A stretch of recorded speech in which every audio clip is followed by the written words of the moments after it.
Hey there, StarCraft fans! It's Falcon Paladin coming at ya with yet another edition of StarCraft 2 Legacy of the Void. Today, going to be Serral versus Maru from Katowice 2022. Top left is going to be Serral, bottom right it is Maru. Here on Berlingrad. These two players haven't played each other in a premier tournament for a while, but in Katowice they were matched up, so I'm very glad that we have Serral versus Maru games that I can cast. These two players know each other a lot. And yes, I am under the weather. I feel better than I did yesterday, so hopefully by tomorrow I will be recovered. So 16, 18, 17 here from Serral. 1 Rex expand timing with a Reaper from Maru. What else is new? No proxies from the Terran player. But the Overlords are tricking for them anyway, because a Maru proxy is very, very dangerous. Woo, I can tell you that much. I've seen him win with it a lot. Okay. So, what's going on here?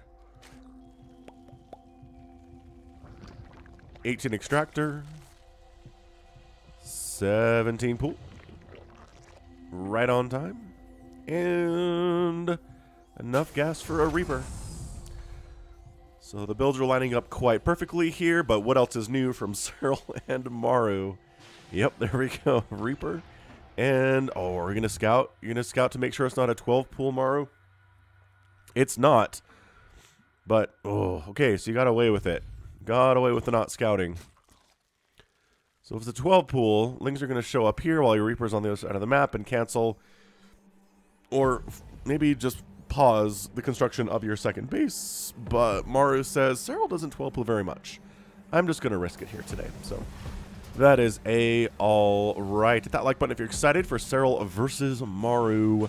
Reaper heading out. Reaper's name is Self-Exploding Dog. Oh yeah. After Emperor Mengsk took notice of wild animals having the uncanny ability to explode seemingly randomly, he decided to test how well they could fight for the Dominion. He ordered to have a dog for the map of Berlingrad, enlisted it into a Reaper program, and it was only after the dog was sent off to fight that scientists informed Mengsk that the dogs and banelings are not the same, and dogs do not have giant pockets of acid within their bodies. Oh, he's doing the thing! Maru's blocking the third! Oh, this is just so much better. And there you go. Third comes down here, but it's delayed. And this drone has to turn itself into an extractor or just straight up. Oh, yeah. Has to finish the extract. No, it doesn't. And restarts. Oh, that's good. I think that's better than, like, killing a Zergling. Right? Delaying that third base timing by Maru is sick. And then, drone. The slow Lings are keeping it safe. Okay. Whew, makes it out of there very safely. Third base is coming up again later than Serral wants it to. It's not by a ton. But I like it. I like this. I really do wish Terran players more often to go for the third hatch block. Like, as a Zerg player myself, I feel like that would bother me so much more than the Reaper showing up here. And then a Queen hits it for a while, and you dodge KD8 charges, and blah, blah, blah, blah, blah. It's all the same thing, and nothing really ever happens. But a delay on the third is way more substantial, I feel like. Reaper, oh, turning that drone into a spore just at the last second. Hot stuff. And the other side of the map, we're going 1-1-1, so Hellion production barracks into a starport with the third base coming up sub 3 minutes from Maru. So we are going to try to at least macro open this thing. Whether or not it's going to be a crazy macro game, we don't know yet. Creep spread push in. Serral's queen count is 3, with 3 more on the way here at 347. 3 is the lucky number here today. Ling trying to make sure there's not a quick base being snuck over here, or maybe going for a run by. Oh yeah, this guy gets a perfect scout. Oh, the most perfect of scouts. He sees the third CC. He sees the starport. He doesn't care if he lives anymore because he got so much great information.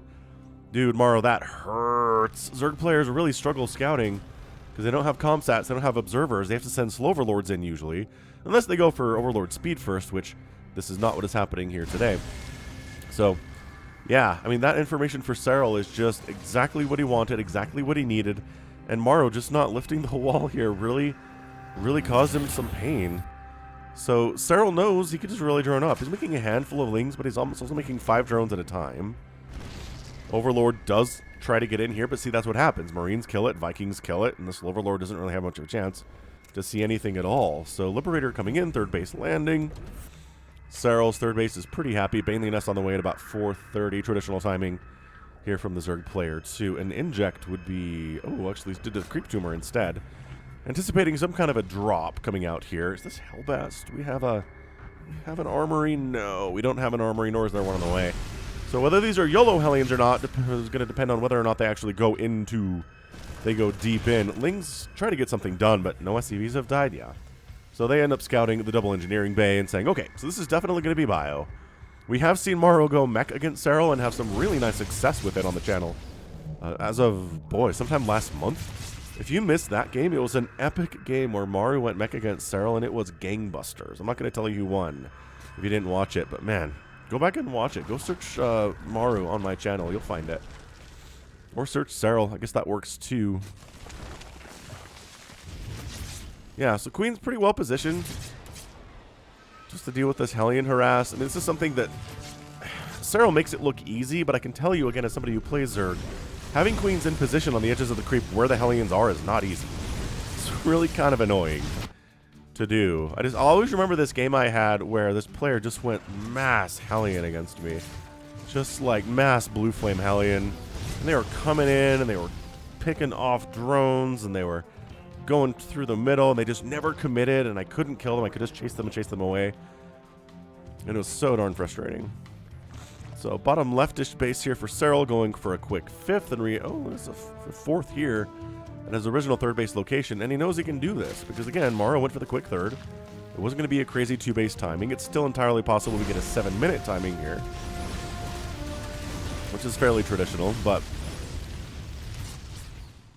yeah, keeping these Hellions alive. If you're going to keep them alive, it's almost like we want to get an armory and turn them into Hellbats for some kind of an attack, because the Hellions, they kind of start to lose their effectiveness as the game goes on a little bit here. These guys stimming in, getting into that fourth base, and there's Lings trying to save the day, and they do get a full surround. Force the lift off, pick up, move into the main base. Lings are trickling in here too, trying to split the difference, but there's Banelings and stuff, so like that's not happening. So Serral handles that very effectively, very professionally, as he does as a world champion. It's just, what else do we expect from this guy, from Juna? I guess 2021, there were a lot of people saying maybe he's not as good as he used to be, but you don't lose world championship quality play overnight, you know? Hydralisk Den coming in. Serral's probably going to go for those lurkers, which have been so popular in this matchup. I mean, over the last 6 months, 7 months or so, I want to say. Lurkers started getting really moved into every ZVT, if not longer than that. I mean, has it been a year that this has become the meta of the matchup? Creep tumors, nope. Nice snipe there, annoying stuff, but not exactly game winning. And then so many Zerglings. They don't even have +1/+1 yet. But with the Baneling support, they're much better, right? And that is what really makes the Marines pick up and get out of there, is when there's Banelings rolling their way. That is their nightmare. Lings, sure. Lings are a little scary. There's the thing here. Yeah, there's a Viking over here that I keep thinking is a Liberator or something, but Viking not as scary. Infestation Pit on the way from Serral. Again, just, yeah. Lings everywhere. The pickup timing for Maru has been hot because, again, what else do we expect from one of their 4 horsemen other than incredible pickups? Just ridiculous amounts of solid Terran play on every aspect of this matchup.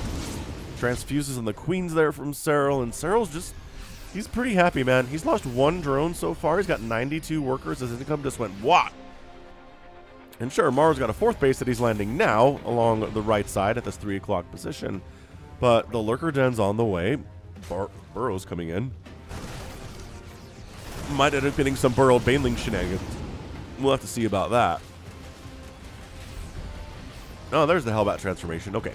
So the armory's up just for further upgrades for the Marines and the Marauders and the Ghosts, but also, you know, just for Hellbat transformation, because why not? Yep, very smartly planetary fortressing that one. That 4th base of Maru. Oh, that pickup was not there that time. I think he was too busy microing on this side. He does pick up here and bait into a tank shot there from the old siege tank. 5 kills on that dude. But yeah, 19 Banelings, 22 Lings, muscular augments coming in, 2-2. On the way from Serral, 2-2, about the same time for Maru for his Marines and Marauders and Ghosts, which we're going to see because Ghost Academy is coming up there. +1 vehicle weapons getting researched as well. So just at this point, Maru hasn't done enough damage to the economy of Serral to really feel good about himself here. This creep is pushing so far. And this is when Serral's maxed out, and he's just like, I guess we're just going to go kill stuff. So kills 3 siege tanks. The planetary gets planetary bombed. A lot of these SCVs escape. Serral's not going to chase those down. He's actually just going to get out of there after killing 6 SCVs and the planetary. This is just, yeah, this is Serral's ideal position. When he started playing at a world championship level back in 2017, this was his strategy. It was the defend, defend, defend, defend, defend, get up 1,000 bases, spread your creep like a madman. Everything the Terran tries to do to you, just shut it down. And then when you're maxed out with Lings and Banes and stuff, just wander on in, murder a base, get out. Don't commit to anything. Don't try to overextend. Don't try to end the game too early. Maybe throw down a burrow to Ling so the re-expand is delayed. This is so Serral right now. I mean, he's just doing everything that a Zerg player wants to do in StarCraft in 2022, ever since Serral started doing this stuff. In the early games of StarCraft 2, Zergs were like, we're going to Baneling bust you, right? We're going to go for fast Mutalisks. We're going to try to beat you in the first 10 minutes. And then Serral was like, you know, it really seems like the way that Blizzard wants us to play this game as Zerg is really defensive. The creep spread is intended for that. The queens are really good at defense and bad at offense, right? The fact that you get extra speed on creep but not off creep means defense is king. So Serral's like, I'm just going to play defensively, macro up, because, again, we have the ability to make 100 drones at the same time if we want to. And then once we get up to a huge, massive, stupidly great economy, then you start pushing in. But not until then. This is exactly what's going on here. So Blinding Cloud on the siege tanks. Hellbats. Oh, the Blinding Cloud.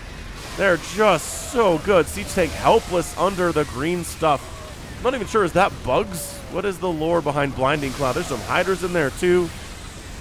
And Baneling's off creep, just casually whatevering right now. Ghost going down. Banelings are like, well, we're not, I mean, we haven't been murdered yet. That's real nice.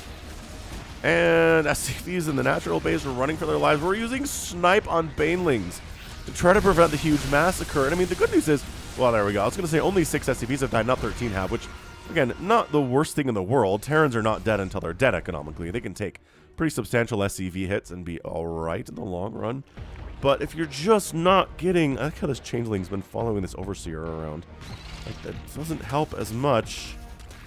But yeah, the problem is that Serral making 27 more Banelings, and there's just not enough here from Maru. It's 104 to 76 total supply. The creep spread is pushing over here to this 4th base of Maru's. We've got a 5th base down here at the 6 o'clock, but remember what I said about all those Banelings? Here they are. The Marauders are like, we will absorb the Baneling hits, and yes, you will, but then there's extra Banelings even after that happens. That is how you know you've just been kind of out macroed, is when the Zerg player has 37 Banelings. Planetary goes down, more SCVs get murderized, and then Serral just pulls back with what he's got. He throws up 60 more Zerglings. He's working on +3 ground armor. He's not getting attack, actually, or he does have Adrenal Gland. That's why the Lings are so effective here. So Maru, knocked all the way down to 3 bases here at 13 minutes, is just not a happy Terran at this point of the game. Serral's got, I mean, how many bases is this? 1, 2, 3, 4, 5, 6. He's got 7 bases to 3. There is not a comeback position here for Maru. There just isn't. If you're on 3 bases at 13 minutes and Serral's on 7, you're just dead. Like, I hear ya. And Maru fans, maybe if you're sad about this game, go watch that Maru versus Serral game. It is much more back and forth than this one is. Maru looks incredibly terrifying. In this game, this is a game for Serral to look incredibly terrifying. It just is. Yeah, snipes a sensor tower trying to blind the Terran again, but like this isn't necessarily even being microed all that much. I guess it's not being A-moved, but like, oh, the Ghost cloak up. Is he going to manually detonate? GG! That doesn't matter. Serral's your winner. In 14 minutes, an absolutely brutal display of how good Serral can be in ZVT. That is just from start to finish. And if you just defend like a boss, like Serral did, and I say just to defend like a boss, like it's easy to do when it's absolutely not easy to do, right? As someone who plays Zerg on the ladder, like you can rebuff, you know, the first early Hellion attacks, and then a drop comes in your main and you handle that. And then a drop comes into your 3rd, and you try to deal with that, but then it picks up, it goes into your main, and you're too late with your Lings responding to that drop in the main, and then they get a great position, then you die. Like, that's what it is. It's defend, defend, defend, defend. And if you slip up once, it can be just game over. And Serral didn't slip up once there. He didn't. He lost 1 drone in 14 minutes. No hatcheries died, and 2 planetaries went down, 2 command centers, and an orbital with 46 SCVs. Just, yeah, I mean, and yes, the ghost tech is really important here, but not if your Zerg opponent is largely Ling Bane. It's just not. You saw him trying to use snipe against Banelings of all things, but they're good against Lurkers, they're good against Ultralisks, Hydralisks, Roaches, Ravagers. There really weren't many of those today. There really weren't. This was Zergling Baneling Queen. There were 5 Hydras out on the map, and 2 of them died. So he made 7 Hydralisks today. 7. The Vipers were key. I'm not going to say it was just Ling Bane. The fact that he had Vipers that threw down some amazing blinding clouds and only had 2 and didn't lose any of them. So Blinding Cloud, Queen, Ling, Bane, 14 minutes, a win over one of the best Terran players on Earth, if not the best Terran player on Earth right now. Crazy, crazy what Zerg can do when Zerg does the Serral strategy perfectly. If you don't kill drones, if you don't put pressure on, if you're not killing hatcheries, you're just toast. And where was that 7-minute attack? I feel like most CVTs that I cast and I see these days, there's a 7-minute attack with Marines and tanks and maybe some Hellbats. And you just kind of set up on the Zerg's 3rd base, right? So you set up on this high ground here, kind of push on in, or maybe here, behind this alcove. Or if the 3rd base is up, you set up here, right? You've seen this 100 times. If you're watching GSL, if you're watching Katowice, right?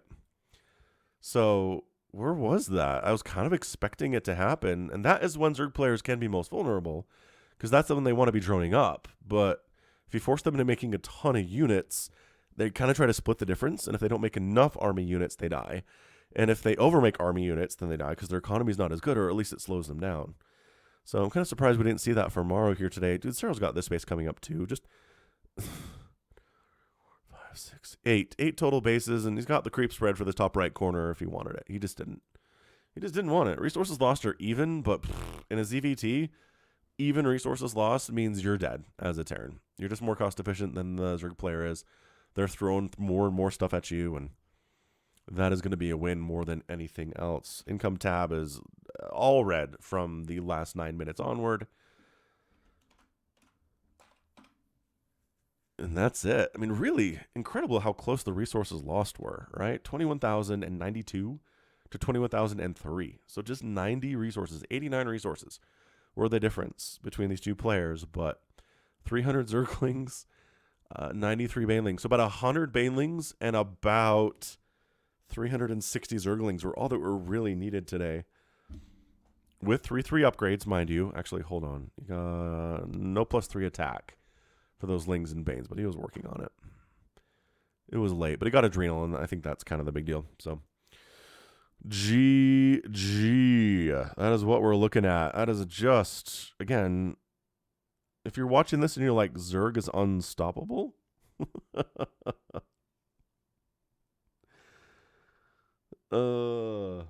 Then just watch Maru versus Serral on the mech, okay? I'll put the link in the description. So that's going to be it for me.